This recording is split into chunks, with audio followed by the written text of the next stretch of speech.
Ukioa bila kujua ulikuja duniani kufanya nini, utakuwa umetafuta msaidizi wa kazi ambayo wewe mwenyewe huijui, kwa sababu mke ni msaidizi.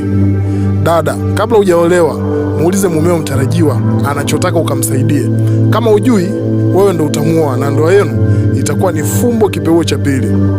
Fumbo ndani ya moyo wa mtu ni kama maji ya kwenye kilindi, bali mtu mwenye uelewa atayachota.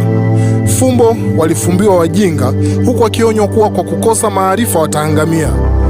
Fumbo ni mithili ya methali ambayo imetengenezwa na wenye busara ili mpumbavu aelewe, sio anukuu. Fumbo linahitaji kufikiria kwa kina ili kulifumbua na si kukurupuka.